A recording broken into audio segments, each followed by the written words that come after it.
Puji Tuhan, senang bisa jumpa kembali dengan Anda. Tema hari ini adalah protokol kesehatan. Wow, apa maksudnya? Di musim pandemi COVID-19 ini, kita diingatkan agar disiplin mentaati protokol kesehatan. Itu penting. Nah, apa konsekuensinya jika kita mengabaikannya? Kesehatan, bahkan nyawa kita bisa terancam. Nah, ternyata Alkitab juga berisi protokol kesehatan rohani yang perlu kita taati. Itu lebih penting lagi.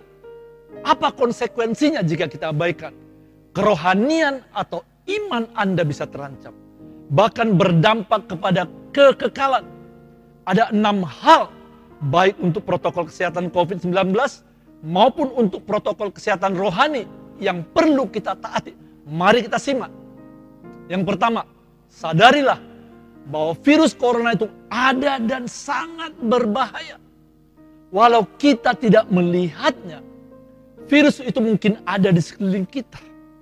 Jangan tunggu sampai paru-paru kita kena dulu, baru kita percaya bahwa COVID itu ada. Hal ini mengingatkan kita juga bahwa iblis atau roh jahat itu ada, walau kita tidak dapat melihatnya. Jangan sampai kehidupan kita babak belur dulu kena serangan iblis, baru kita sadar.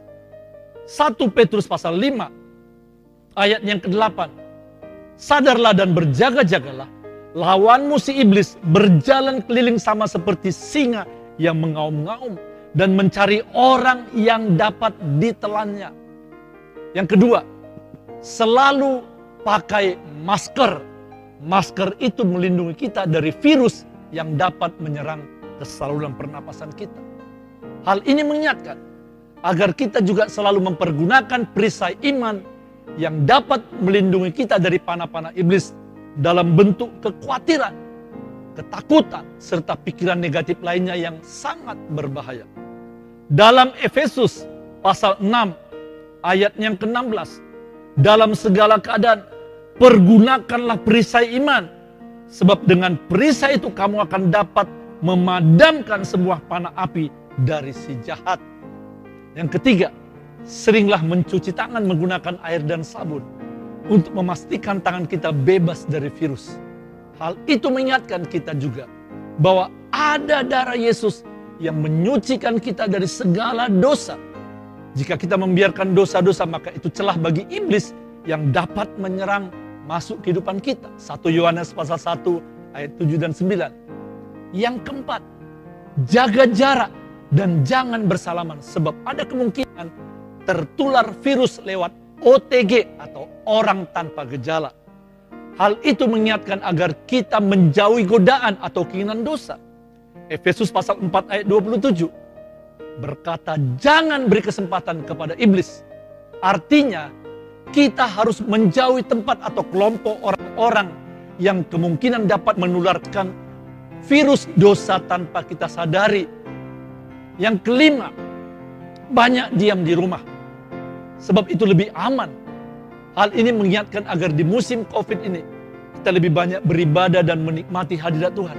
Walau mungkin kita belum bisa berkumpul dan beribadah dalam gedung gereja, karena mungkin masih zona merah atau masih berlaku peraturan PSBB di kota kita. Namun dengan kita sering beribadah di rumah lewat online atau bersekutu bersama keluarga, itu adalah sangat baik untuk membangun kesehatan rohani kita. Nanti baca Ibrani pasal 10 ayat 24 dan 25.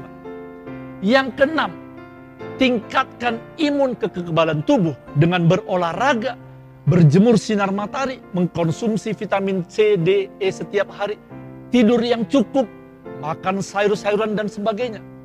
Hal itu mengingatkan kita untuk terus meningkatkan kekuatan iman kita dengan membaca dan merenungkan Alkitab.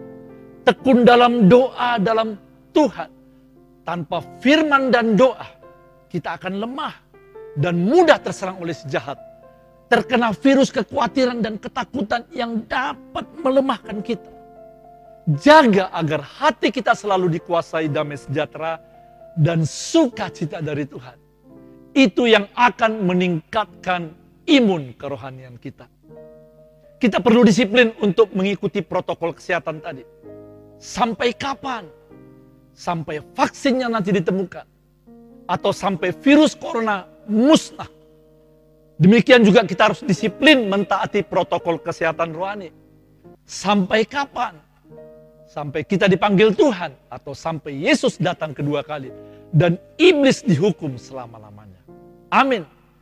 Tuhan Yesus memberkati. Keep on fire. Be inspired. God bless you all.